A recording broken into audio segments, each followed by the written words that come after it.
In this tutorial, we are going to explore .NET Core API authentication and role-based authorization with identity. We will be using JWT tokens and refresh tokens for authorization.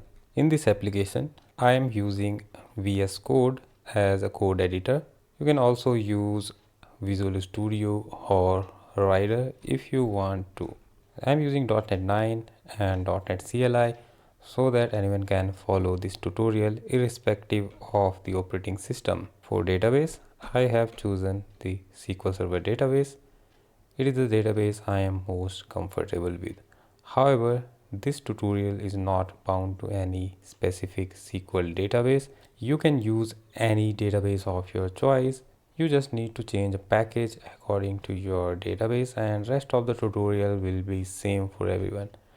Whenever that step comes, I will explain it to you. Make sure it is a SQL database and it has a corresponding entity framework package. All the popular databases like MySQL, Postgres, Oracle, and SQLite have the EF core packages. Since I am using AspNet core identity, so we are bound to entity framework core.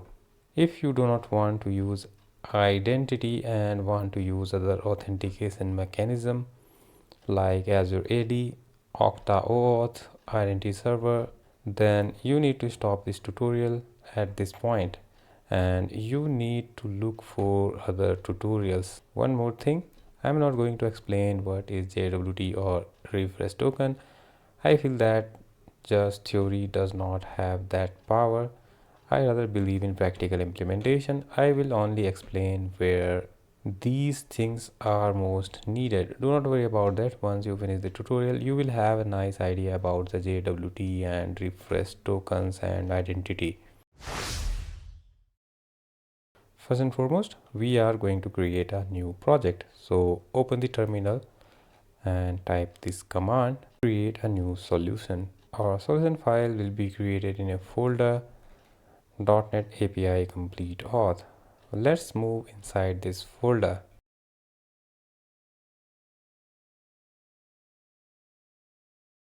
With this command, we will create a controller-based web API project. Let's add this project to solution file.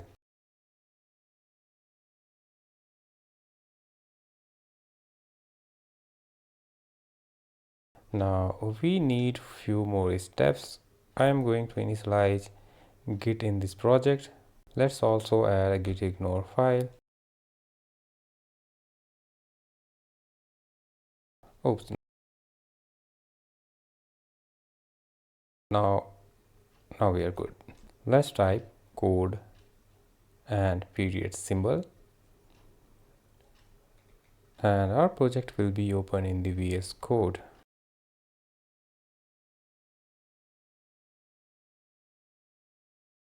Let's clean some boilerplate. Delete this class. Delete this controller also. Open the program.cs and let's clean up it too. I don't need to open APIs in this project, so I am going to remove these. We are going to use Postman instead. That's why I do not need open APIs.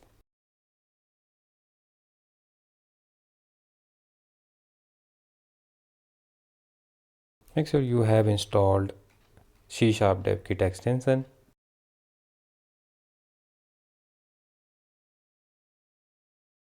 Open the integrated terminal. Let's build this project. We are good. Let's make our first git commit.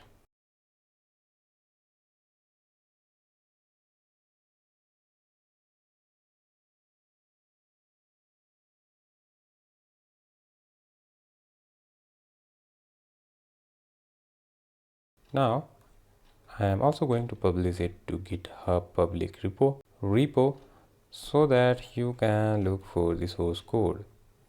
Link is available in the description. I would recommend you to understand the concepts only. You don't need necessarily type along with me because this tutorial is going to be little fast sometime. You can type along with me or you can just copy the source code from the GitHub repo. It's totally up to you. So let's proceed further. We are using the C# dev kit extension and you have been noticing something. There is a solution explorer, and as I have noticed, the controller folder is missing in the solution explorer because it is an empty folder. We have deleted the only controller earlier, so now it is completely empty. So let's do some hack and let's create a new file in the controller, not from the solution explorer, from here.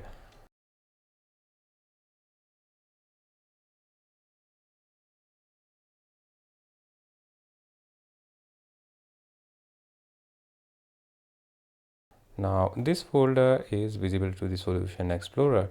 Let's create a new file in the controller folder by clicking on this icon.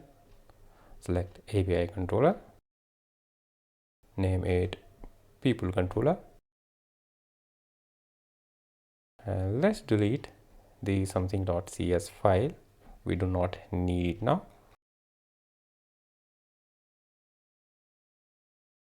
Now let's create a get method.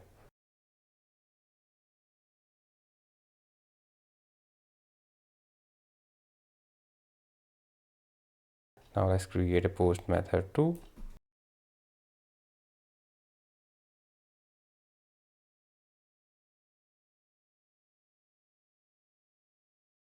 Let's remove this line.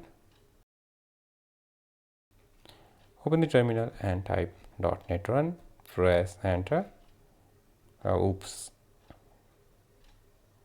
we are in the wrong directory. We need to move to a directory that contains csproj file. So let's navigate to that directory. Let's rerun the command. Now our application is running. Press Ctrl plus C to stop the application.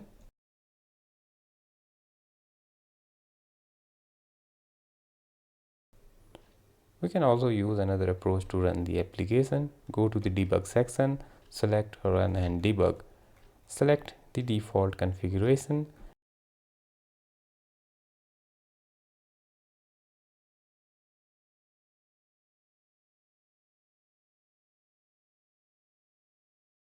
Our application is listening at localhost 5298.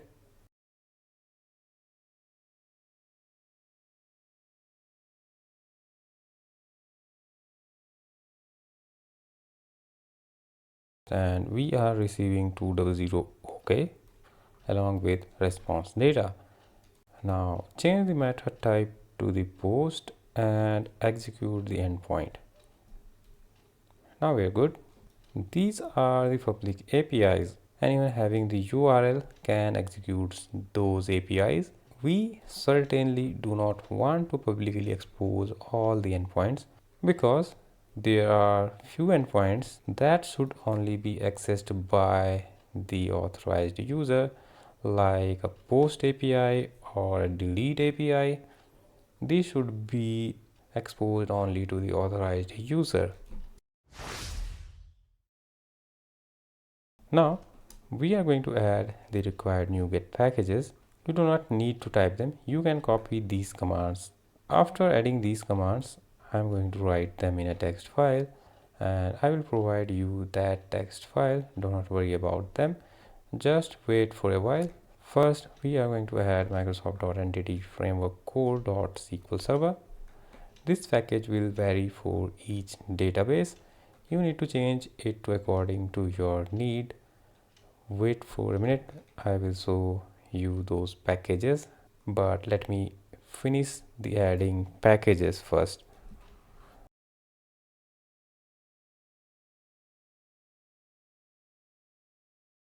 Now add this package.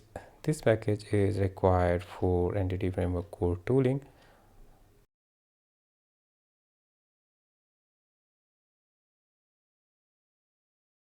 Let's add another package and this package is needed for identity.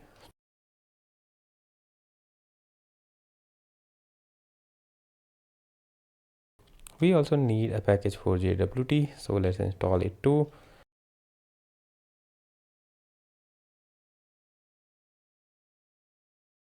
Now I'm going to create a text file where I'm going to put all these commands. You can copy these commands from there.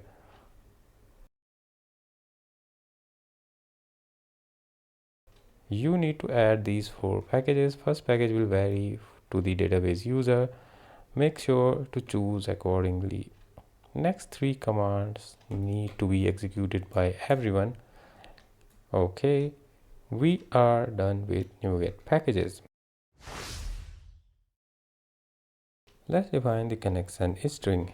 We can select the file appsettings.json from here or from here.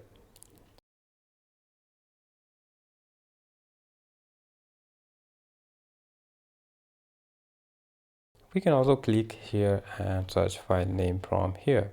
Also, you can use the shortcut which I prefer, and shortcut is Ctrl plus P for parrot, and search app settings and select the option. The connection string will vary to the database users. This one is only valid for the SQL Server. Please change the connection string if you are using different SQL database. Server is the value of MS SQL host name and instance name. Database is the name of database. This database does not exist yet but will be created in the future. And now integrated security equals to true means we are using Windows authentication and do not need to pass the username and the password. Trust server certificate will be true, and all of these values are mandatory. Now we need to create a class, create a new folder and name it models. Within the models folder, create a class and name it ApplicationUser. This class will inherit the identity user. Create a new property name of a string type. Identity user has some properties like username or email, etc. But it does not store the name. But I want to store name along with these properties. That is why we are creating a separate application user class that will inherit the identity user, so that we can also add the additional properties to the identity user. If you are wondering what identity is, it is an authentication mechanism provided by the Microsoft. It provides all the necessary APIs for the authentication like sign up, login, change password, forward password, to name a few. It has a lot, but we are going to use very few of them in this tutorial. Within the model folder, create a new class named AppDbContext.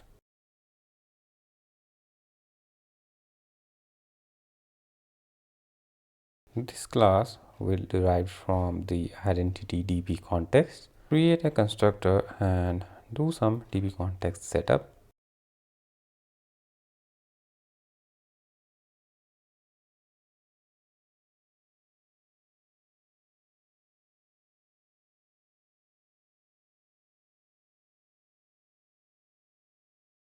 Now open the program.cs and let's get our connection string.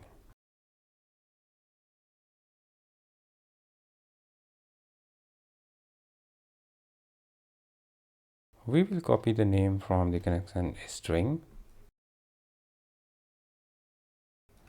Now we will register our DB context.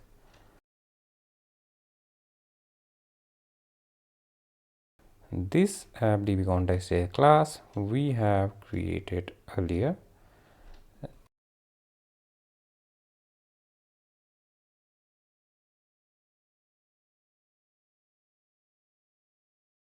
This is step options use SQL Server will vary for each database user.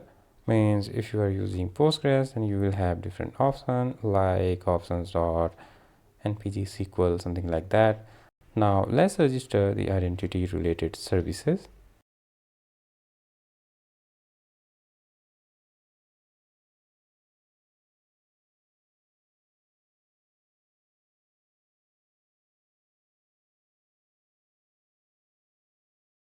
And we are going to use default token provider.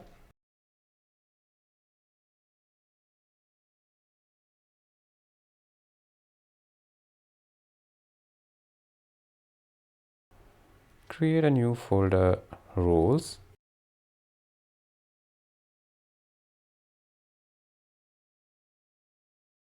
and create a class named roles, and make this class static. Now we need to add two string constants like admin and user.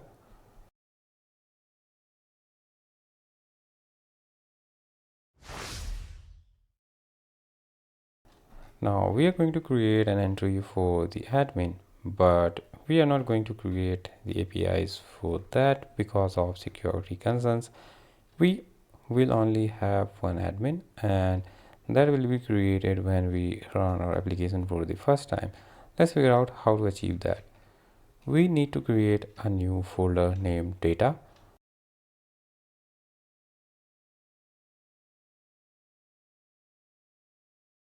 Let's create a class named dbCDA.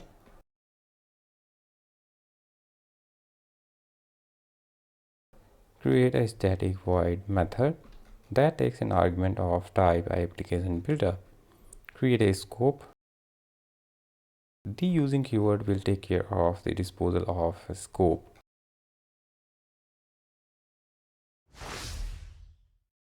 Traditionally, we get our services through the dependency injection, and we cannot use dependency injection here. That is why we need to create a scope. From the scope, we can get any required services. We also need a logger service, which we can get from the scope.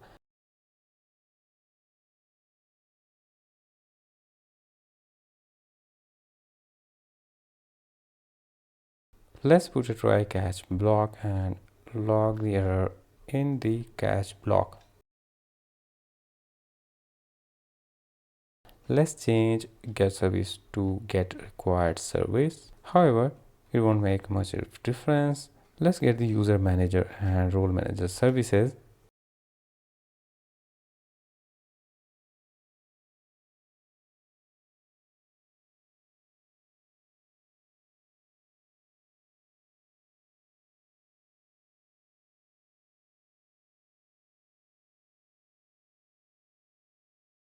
Check whether there is any user in the database or not.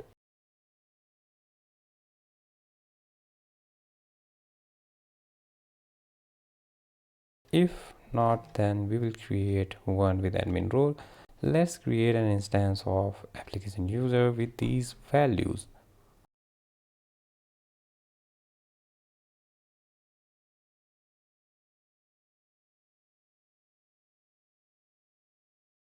Now we will check whether an admin role exists.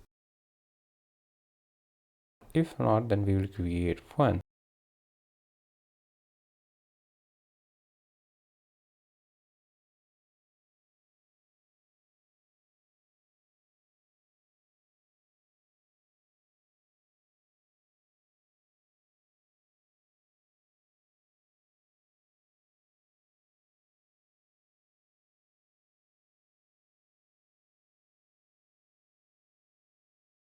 Press Ctrl and period symbol and refactor this line. We have removed extra parentheses. Now we will create a new identity role and store it in a role result variable. We will check whether role is created or not. If we did not succeed, then extract the error and log them.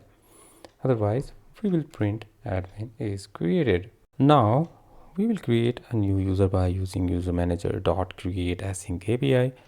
We will pass the instance of an application user and password.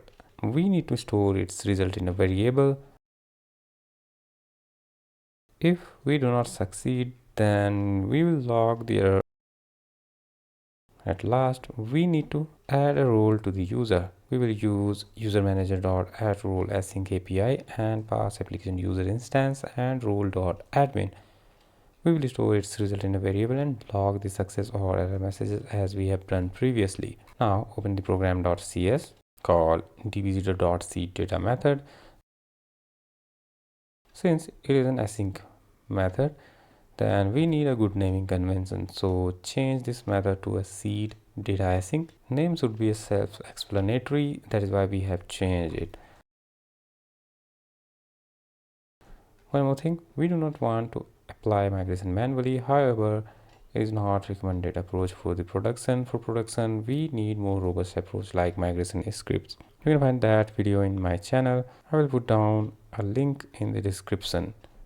First, we will check whether there is a pending migration, but we also need a DB-context instance here.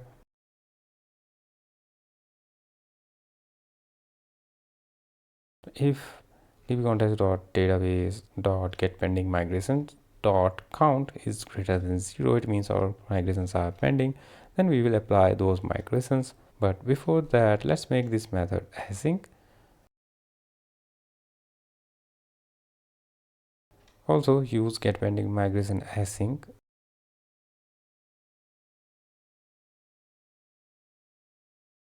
Now let's call await dbcontext.database.migrate_async.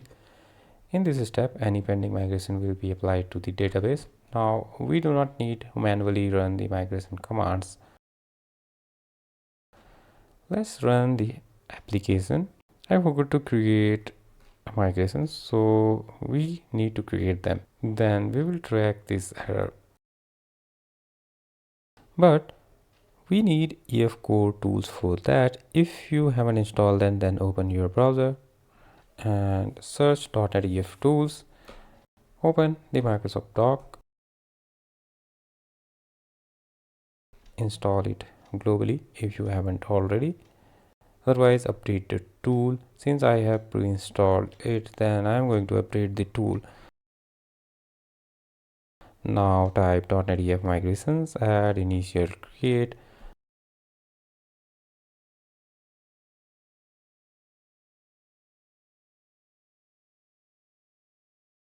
Now you have noticed we have migrations folder here.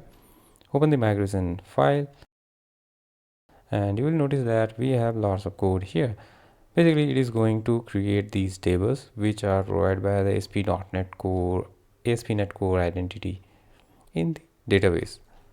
Let's run the application and we are still getting error. If you look at this error, it is suggesting that it is related to a connection string. Open the app_setting.json. Here it is, and it is a typo. Okay, let's run the project again. It's still an error. If we check the error message, it is suggesting that there is a connection string related problem. I'm going to copy my instance name and paste it here. Let's run the project again and it's still an error, but this time it looks like the table have been created and error message is suggesting there is a logger related error. So open the dbzero. Here it is. Change logger to ilogger. Let's run the application again. Still an error. This time application is running. Let's check whether we have records.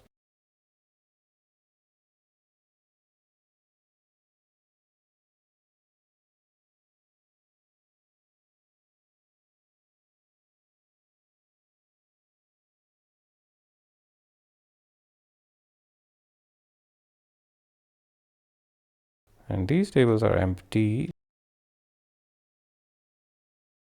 So let's put a breakpoint here and run the application.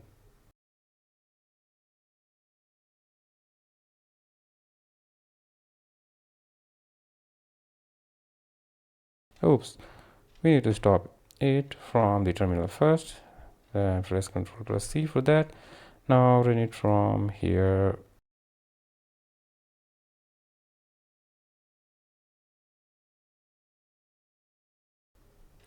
And let's step through the code.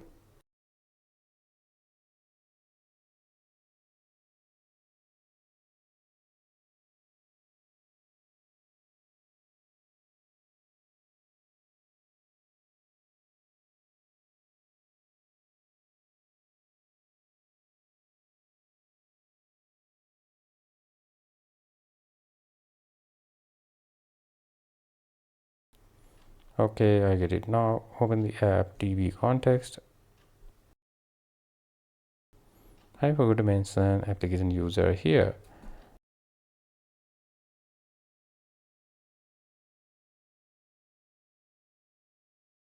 Let's rerun the application. Again an error. Okay, so let's look into the error message invalid column name. This column is not applied to the database. Okay.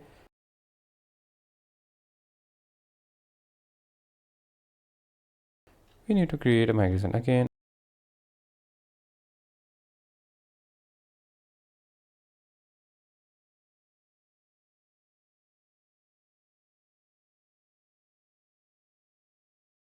Our migration file has been created.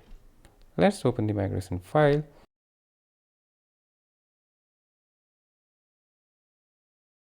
And as you have noticed that it is going to create a column name in the table aspnet users. It means we are in the right direction.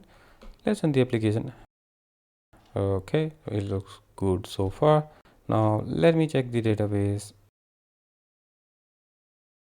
Okay, here we got in the aspnet user role and aspnet roles. So finally my misery comes to end. Let's proceed further. Create a new class, name it signup model, add these properties,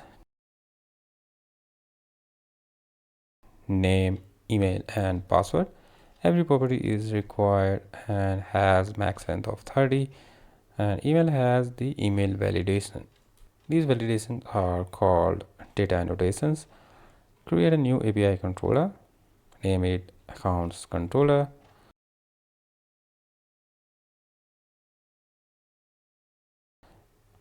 In this controller, we need to inject 3 services: user manager, role manager, and ilogger. Let's inject them through the parameter constructor.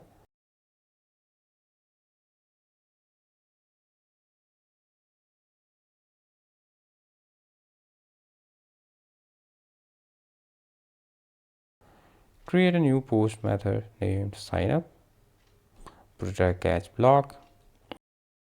If there is an exception, return 500 status code along with the exception message. So first, we need to find a user by username. Since our username and email both are same, we are going to pass model.email. If there is not any existing user, then return a bad request. We will check whether a role named user exists in the database or not. If not, then we will create one. We are storing the result in the role result variable. If role result dot succeeded is false, then we will extract the errors, return a bad request along with errors. Now create an instance of application user and initialize it with these values. Here we will create a user by using user manager dot create async method. Pass the instance of the application user and password. Store the response in the variable. If we do not succeed, then retrieve the errors and return a bad request along with the error message. In the last step, we need to assign the role to the user and store response in the variable. Let's check whether we succeed or not. If not, then retrieve errors and return bad request along with error. Return the create action without any additional payload. Let's run the application. Open the Postman, create a new request, enter this URL,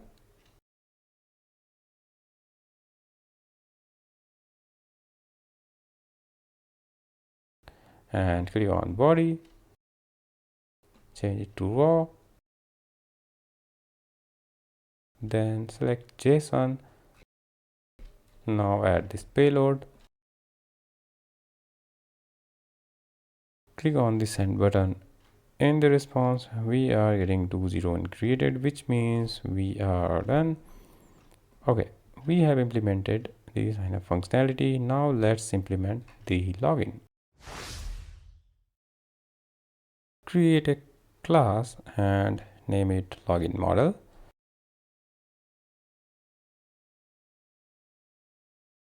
Add these properties, username, password along these validation attributes. Open the accounts controller. Create a new post method name login.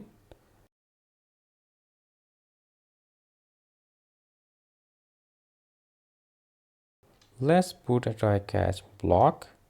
Handle the exception as we have done in the previous method. Now let's find a user with username. If user is null, then return bad request along with meaningful message. Now we need to check whether a user is passing a correct password or not. If not, then return the bad request. Otherwise, return OK. With this message, login successful. Let's test this endpoint in the Postman. Create a new request and enter this URL. Now we need to pass same JSON data through the body. Hit this endpoint. We are getting the 200 OK success status code along with the message. It means we are good. One gets a message invalid username if one enters the wrong username. Now attacker knows that I have entered the correct username, but I am entering the wrong password. So we are giving opportunity to guess the password. So we need to refactor our code. Now I am changing the if condition. If user is null or user enters the wrong password, user gets the unauthorized status code, which is 401, which is semantically correct. Now user knows that one is unauthorized and does not know whether the user name is incorrect or password is incorrect. Right now the login API is just returning the text login successful. Now we need to return the JSON web token, also known as JWT, on the successful login. So open the app settings.json. Add a section for JWT. We need to add three properties: valid audience, valid issuer, and secret. Valid issuer is the issuer of the token. We are going to add our base URL to it. Valid audience is a URL which is valid to audience for this API. We are going to add base URL here too. Secret is 32 character long secret string. For security reason, this value need to be rotated. For production environment, I would recommend you to use a more robust options like Azure Key Vault, from where you can easily rotate your key. Make sure to add app.use authentication Now we are going to define our JWT configuration. We need to add builder.service.add authentication with the options default authentication scheme, default challenge scheme, and default scheme, and all these options are set to JWT bearer defaults dot authentication scheme. Chain it with add JWT bearer, which have these options: save token equals to true, required HTTPS metadata equals to false, token validation parameters equals to new token validation parameters, and its properties: validate issuer equals to true, validate audience equals to true, valid audience equals to builder dot configuration JWT valid audience, and this value is being retrieved from the app settings. Valid issuer equals to builder dot configuration JWT colon valid issuer, and this value is also being retrieved from the app settings.json file. Clock skew equals to time span dot 0. And about this property, once I found that I cannot set expiry to less than 5 minutes, so I really needed a short living token for the testing, and I was not able to set time limit for 2 minutes, let's say. That's why I need this clock skew equals to time span dot 0. Now issuer signing key equals to new symmetric key encoding dot utf8 dot get bytes builder dot configuration JWT secret, and this value is also retrieved from the app settings. Now create a new folder named services.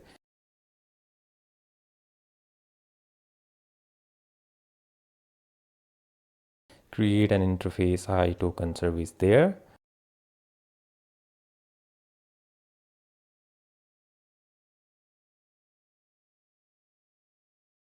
Add a method generate access tokens. We will pass a list of claims. We will learn more about claims on the later part of this tutorial, so do not worry about it.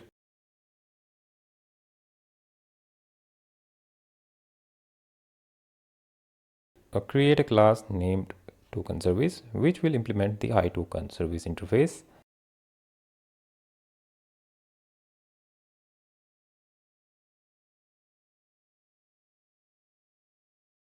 Let's register it on the program.cs so that we can use iToken service as a dependency injection. So I hope you know about dependency injection.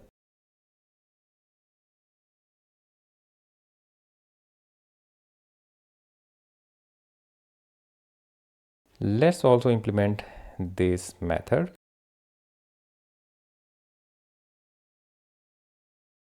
Create an instance of JWT security token handler.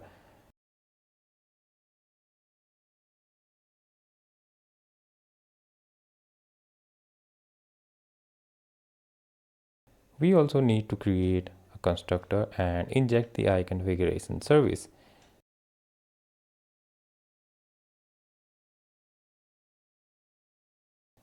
Create a symmetric security key using the secret key from the configuration and name it auth signing key. We need to create a token descriptor now. So create an instance of security token descriptor with these parameters. Issuer, audience, subject will store claims. Set expiry to 15 minutes, which is an ideal time. And last one is signing credential. Create a token out of token handler dot create token and pass token descriptor to it. At last, write a token with token handler dot write token, pass token to it and return it. Now open the accounts controller, go to login method, and let's do some JWT related stuff here. First, we will create a list of auth claims. First item is claim type dot name, whose value is user dot username. Another claim is JTI, which is a unique identifier for the token. That is why we have assigned a GWT to it.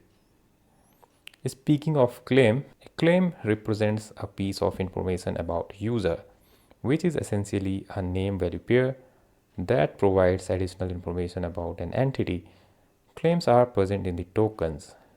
Example, there are some built-in claims, name, email, and role. You can also create a custom claim like department. Now we will retrieve the roles from the database, and these roles are claims in our token, so that we can get all the roles from the user. And at last, we will create an access token. We also need to return the token to the users. We also need to inject the iToken service in our controller.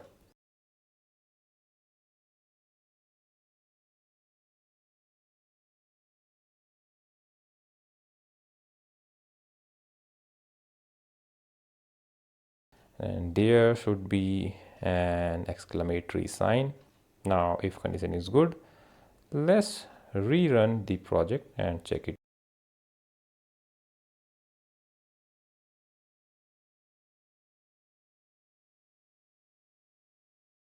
Now we are getting the JWT token. That's fine. The JWT token is not an encrypted token. Let's find what is inside this token. Open the web browser, enter the URL jwt.io.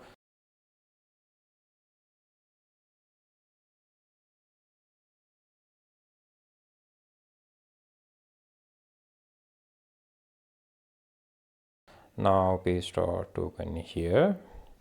You can see all the information like unique name, JTI, role,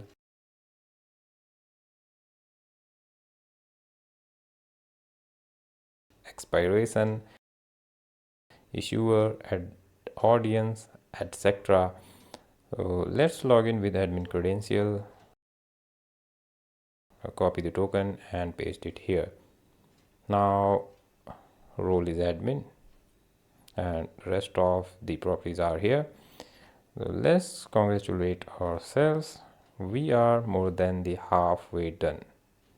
At this point, we are aware of the JWT and claims, and we have done all those complicated configurations.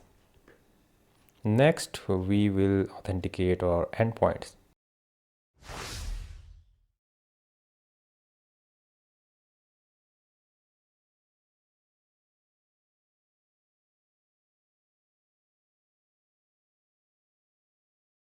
There are two ways to authenticate the API endpoint. First one is put the authorize attribute at the top of the controller. With this, all the methods in the controller will be authorized. So it is called controller level authorization, or you can also choose the method level authorization. So you just have to put this attribute on the individual method, and in this way only the get people method is authorized. So let's put it back to the controller level.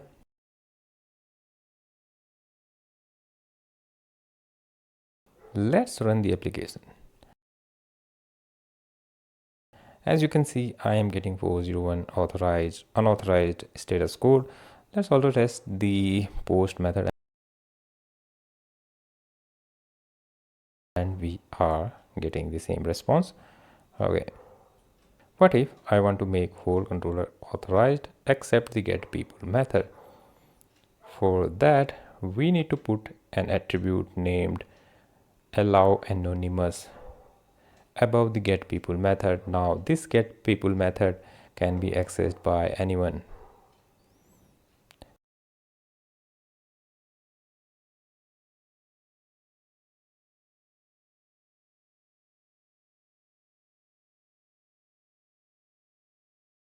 Let's hit the login endpoint with the user's credential.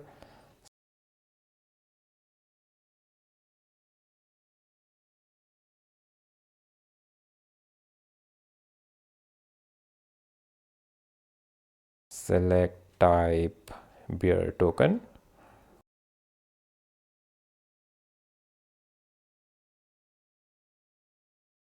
Copy the token and paste it here.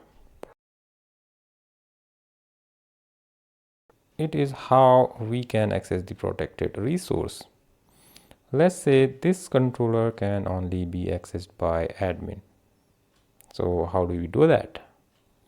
Well, just write here roles equals to admin, or you can allow multiple roles like this with comma separated strings.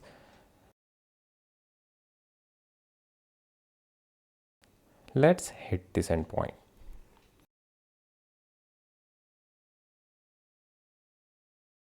You are noticing the response status code is 403 forbidden. It means we have no access rights for this resource.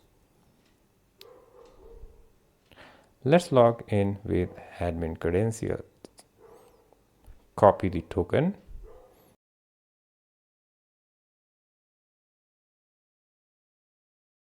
and paste it here. Now we can access this resource. Since REST APIs are stateless, so it cannot maintain the session and cannot save the token in the session. So we need to pass a token along with every HTTP request to access the authenticated resource. We are done with authentication and authorization part. Let's congratulate ourselves again. We are almost to the finish line.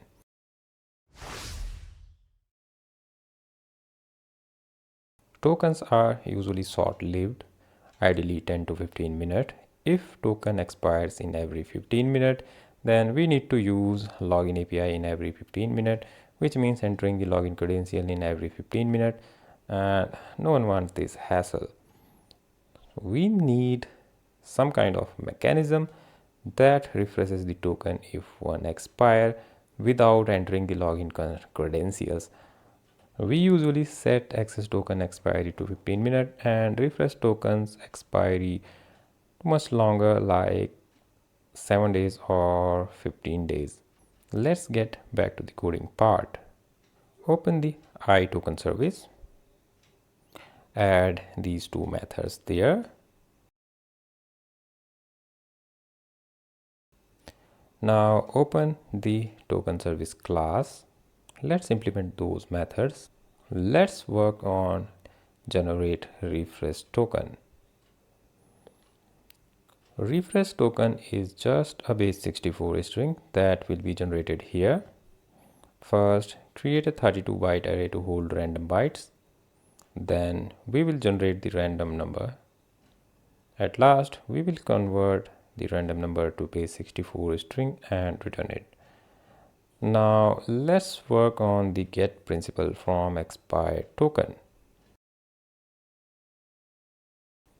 We will get expired access token as an argument. Then we will create the token validation parameters with these properties. Validate issuer equals to true, validate audience equals to true, validate valid audience equals to configuration, JWT valid audience, valid issuer equals to configuration, JWT colon valid issuer, validate lifetime equals to false, clock skew equals to time span dot 0, issuer signing key equals to new symmetric key, encoding dot UTF get bytes configuration JWT secret. Now we will create the instance of JWT security token handler.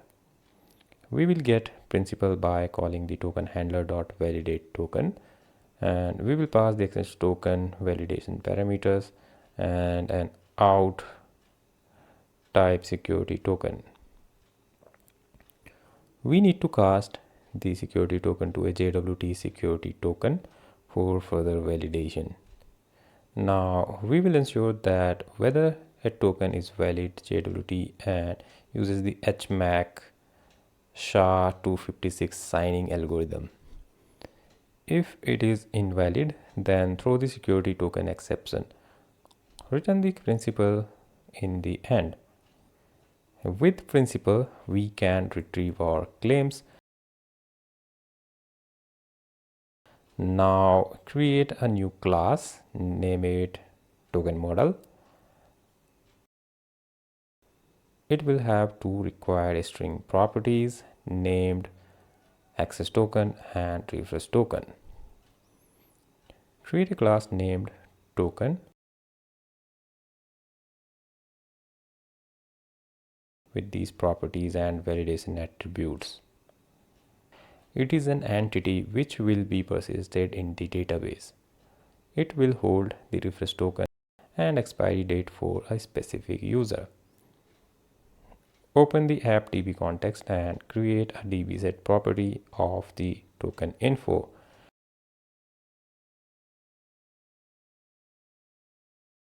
Now open the terminal, type .NET EF migrations add token infos.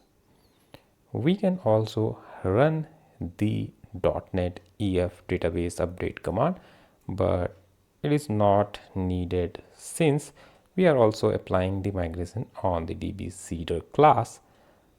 To apply migration, we just need to run the application. So let's do so.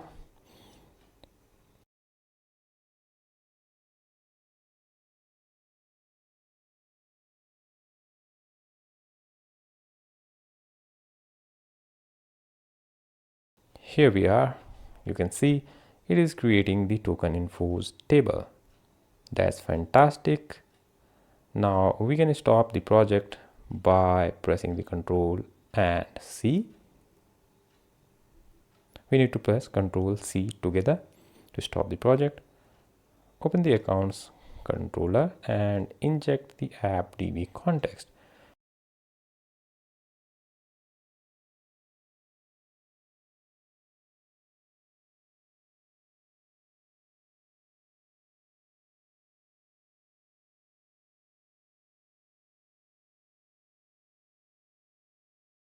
Let's go to the login method.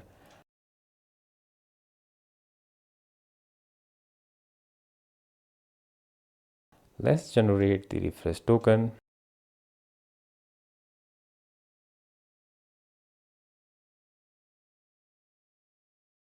Now we will find the token info for a user which is trying to log in.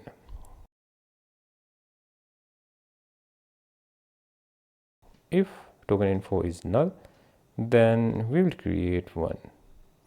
Initialize properties username, comma, refresh token, and expired date will be 7 days. Else just update the refresh token and expired head. Let's do save changes and return OK with the instance of token model.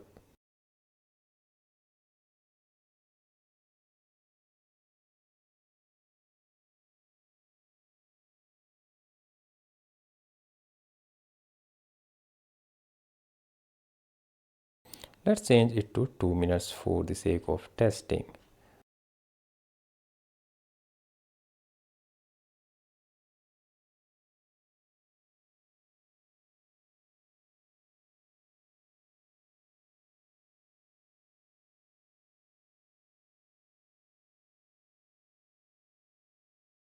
Let's define a post method named refresh.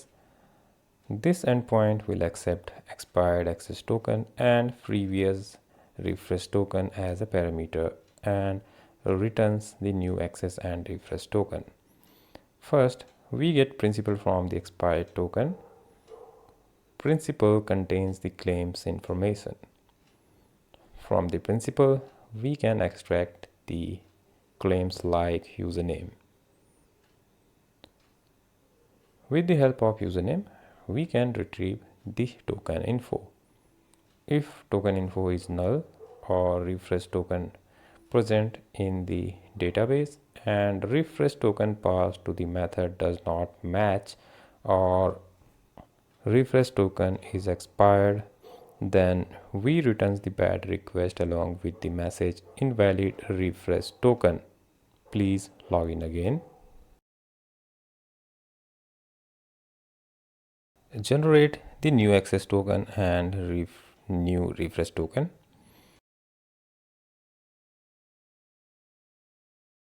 Update the refresh token in the database. In this way, we can rotate the refresh token and mitigate the risk of token theft. Return the recently generated access and refresh token.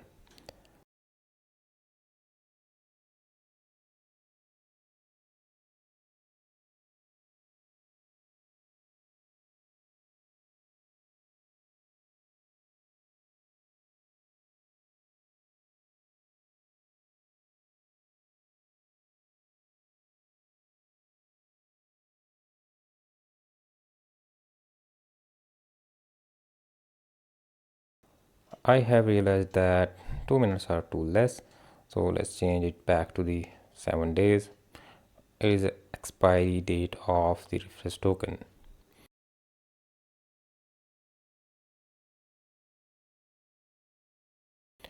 Let's run the application. Let's run the logic login API. Let's copy the access token and paste it here. Let's hit this endpoint. We are good. Let's wait for 1 minute. Now we are getting the 401 unauthorized response, which means this access token is expired. Open a new tab and enter this URL.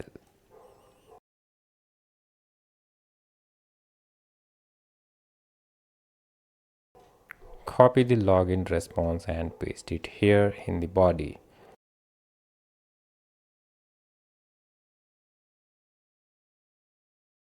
Now we are retrieving the new access and refresh token. Let's check it if it is working. Copy this token and paste it here. It is working absolutely fine. We need to call login API to get the access token until the refresh token gets expired. It is valid for 7 days in our case. So after 7 days, we need to re-log in so that we can get new access token and the refresh token. Let's change this one to the 15 minutes.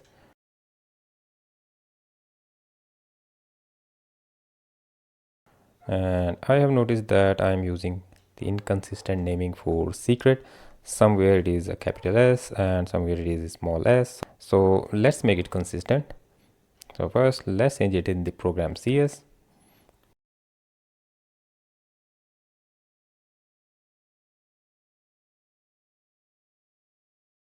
Now also in the token service.